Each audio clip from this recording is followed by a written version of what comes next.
Hey, what's up everybody? It's Isaac from Alchemy here with episode 11 of the Alchemy Devlog.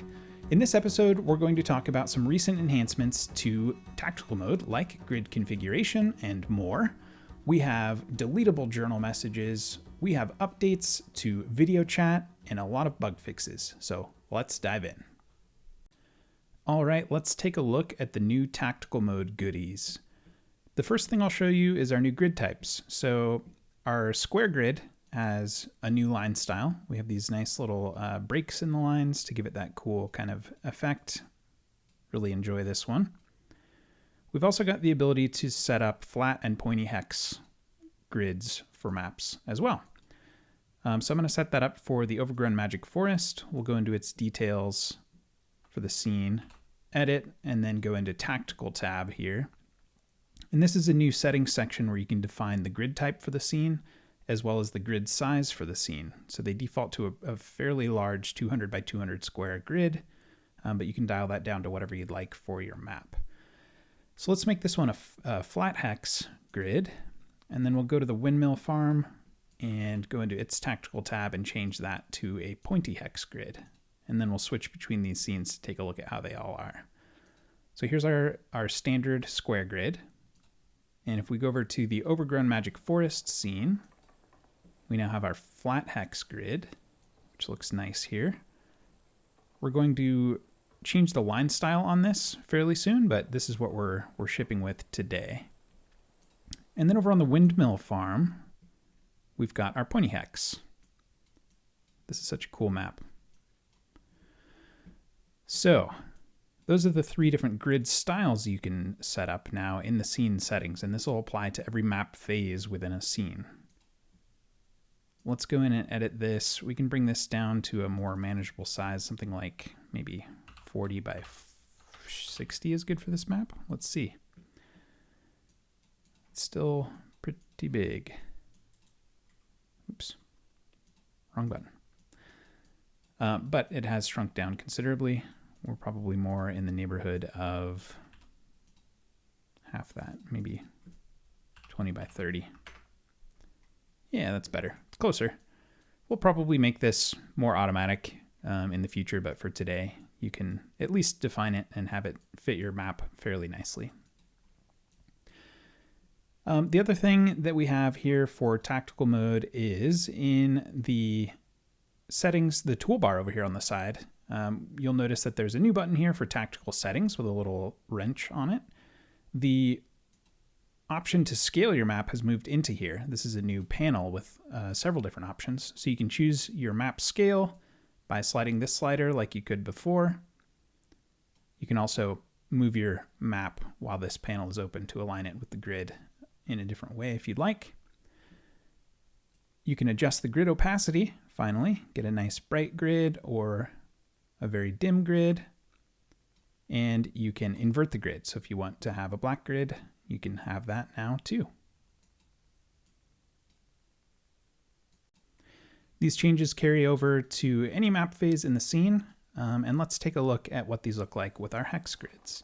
So we'll go to our Overgrown Magic Forest scene and open the tactical settings, and we can adjust the opacity of this as well as invert it. That's a nice subtle grid for this calming forest scene.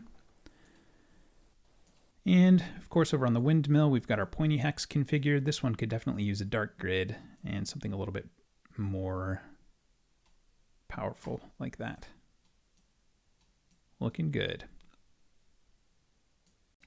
Let's set up a few different NPCs for this scene so we can take a look at how that works. I'm going to create a 1x1 NPC. We'll also create a 2x2.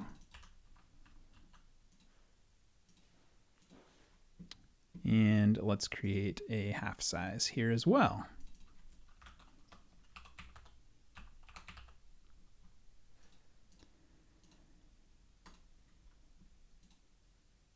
We'll show these NPCs so they're nice and visible when I drop them on the map, and then drop their token out here.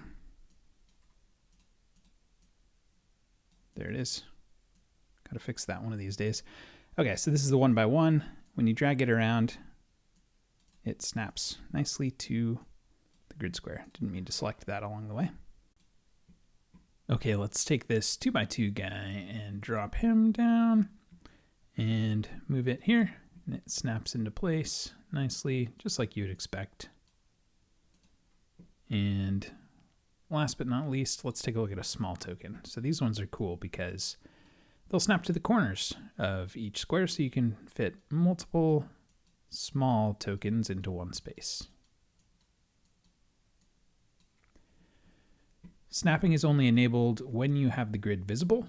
That's currently the indicator for should you snap or shouldn't you. Let us know if you want more flexibility than that.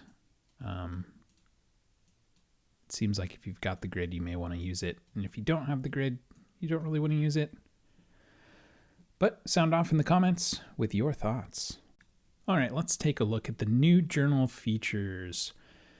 So you've got the ability to delete messages now. If you recall from last episode, we just launched the ability to persist messages forever. This game's not set up to persist yet, but I'll turn that on here in a moment. So I went ahead and added my test account to this game. Jim is here and ready to play. So Jim can see this message from the game master that says, hi. Jim's going to say hello back. And then Jim just made a typo. His cat jumped onto the keyboard and typed those messages. Nobody wants to see that. So the GM can go in and select one or more messages here by hovering over the journal message and then clicking on this check mark that appears on the side. And then click this delete button up here at the top to poof, delete that message for everybody who's connected to the game. And of course, this one doesn't have persisted messages enabled anyway, so a simple reload would have fixed it in that case, but I just wanted to show you that it works for non-persisted messages games. And it also works if you were to go in and turn on save journal messages.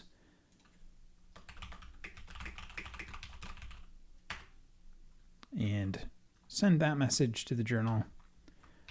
We'll reload Jim's side as well. So he's got that persisted message there. Jim's cat comes along again. Oh no. We don't want this message in our game forever. The GM can go in and simply hover over that message and delete it. Now it's gone. So you can select multiples and delete them, or an individual and delete it. Right now you can't clear the entire log, so just be mindful of that. If you'd like to see that as a feature, maybe we'll add it someday soon, but for now, you can select messages. You can also go off the record by turning off save journal messages for a while you're doing things, and keep messages out of the log that way. Well, let us know what you think of that down below. All right, let's talk about what's coming up next. Little bonus fix here. These sidebar buttons for what's new and for help are much easier to click these days. Nice big tap targets there. Let's click into the roadmap and take a look. So we just checked off snap to grid and grid configuration this week. We've also got delete messages checked off for journal improvements, making some good progress there. Up next, we're working on right-click actions inside the game experience. Basically anything that you would click on that would pop up actions from the bottom of your window, we'll be able to put those into a right-click action menu wherever you are. We've also got drag and drop reordering in progress right now. I just saw a demo of it today. It's very cool. You can drag and drop scenes to reorder them today, and handouts. We're bringing that to actions and basically everything that you can see over the next few weeks. But right now, there's actions are definitely in progress. I saw that one earlier today and excited about that. Other than that, we've got keyboard shortcuts. We might do a little bit of work on that. I know it's a big one for video chat for me in particular. I'd love to be able to mute and unmute with a keyboard shortcut. Maybe we'll get that in here sooner than later. And we have more tactical stuff on the horizon, things like dragging and dropping tokens from the sidebar. I don't know when we'll get to rulers and Fog of War. Probably not by next episode, but that's definitely still an important item on our roadmap. And then we've also got the kind of the last journal improvement for right now, for the V1 anyway, is send to journal functionality. The ability to take like an item and say, send this to the journal, and have it show up in a clickable and viewable format for everybody who's connected to the game. And we're also focusing a lot on stability and usability of our video and voice chat features. So expect lots of small quality of life improvements there over the next few weeks. We've gotten quite a few questions in on the old form since last time, so let's dive into those here on the devlog. First up, from Scarlett. My players have been mentioning struggles with the amount of GPU usage in Alchemy games. Is this a beta issue or, and it would not surprise me, an Australian internet thing? Thank you for all the transparency you've put out, backed as a lifetime supporter, and my entire cohort of friends is incredibly keen for more Alchemy in the future. First off, thanks so much for your support. It means the world to us. And sorry about your GPU usage. Definitely an early access thing. We haven't done very much in the way of performance enhancements other than when strictly necessary. There's a lot we can do to improve performance throughout the app. However, I will say that it'll probably be pretty GPU intensive going forward, just by the nature of how we build out tactical mode and do all of the things with motion effects. There's just kind of a lot of pieces that fit together in Alchemy that use a lot of both CPU and GPU. So it's going to get slightly worse before it gets better, I would say, but it's on our minds a lot lately, especially as we've started to roll out video chat. That's one that uses a lot of power as well, and mixed in with the other things, you start to see issues like the robotic voice sounds and other things like that. So definitely on our mind. Great question. Professor S. My old eyes grow weary quickly when reading light text on dark backgrounds. Is there any chance of a light mode for Alchemy, or perhaps a light mode option for lengthy story details, etc.? I haven't seen anything on this in a little while. It's definitely something we played around with, and I can tell you we will keep an eye on this. Maybe we'll do something. Chris, if you're watching, now you know what you're doing this weekend. Just kidding. But to be honest, accessibility is definitely something that we want to improve in Alchemy going forward, and having sort of a light mode or an easier on the eyes mode for game elements and long story pieces of text, definitely something that we should address sooner than later. Okay, Magic asks, will you be implementing support for 5e variants like Level Up, A5e, and Heavens and Heresies? If you will we be able to use normal 5e content in games using the variant system? So the answer for today, we don't have any plans to add Level Up 5e or Heavens and Heresies, as far as I'm aware. We have been in touch with some of those folks, and that it wouldn't surprise me if we start to bring in some of that stuff in the future, but as of now, no concrete plans.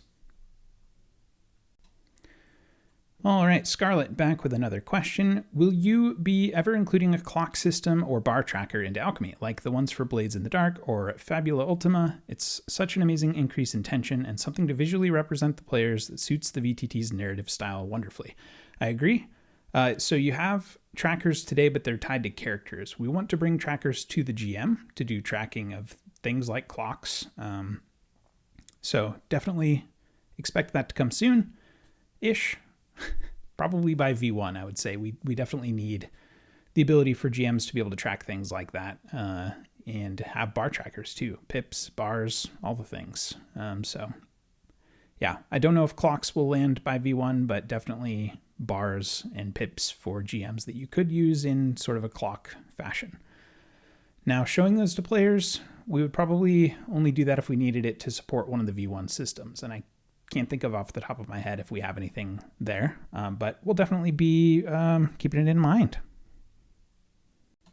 All right, last question for this week from Troda, a bit of a large question. How likely is it that you will implement the features in my Discord suggestion? I would love to use Alchemy. It is beautiful, and I backed the Kickstarter the minute it was available, but I know my players and I would have a hard time running sessions without most of the features from Roll20.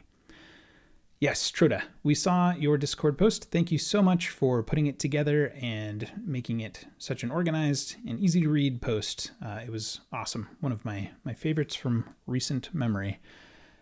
Definitely many of those things are on the list for us, things that we want to do for V1. Some of those things, maybe not. We're definitely not going for complete like feature parity with a full featured tactical first VTT like Roll20 or like Foundry. We're definitely still always a theater of the mind first type of platform. That's not to say you couldn't run those giant tactical combats, but it's just may not have all of the things that you want. But we are working hard to make sure tactical combat and all of the crunchy parts of these games that we love so much are super duper playable in Alchemy. So I guess in summary, yeah, we saw your suggestion. Thanks so much for it. And we will definitely be bringing many of those things to life. Okay. That is about it for what I had on the docket today. Let's take a look at how the Kickstarter's doing. Yes, we crossed the 500K stretch goal, which unlocked Kingmaker for everybody. Right? Where is that? Oh, there it is. Unlocked Kingmaker. Huzzah. Looks like up next is Darkest House from Monty Cook Games. That's a cool module. That's coming in at the 550K stretch goal. So let's go. All right, that's it for this episode of the Alchemy Devlog. I hope you enjoyed it. If you did, head on down below, click on that like button, subscribe for future episodes, leave a comment letting us know what you liked, maybe what you didn't like. Just be nice about it. Yeah, thanks for watching. Let's go play some games.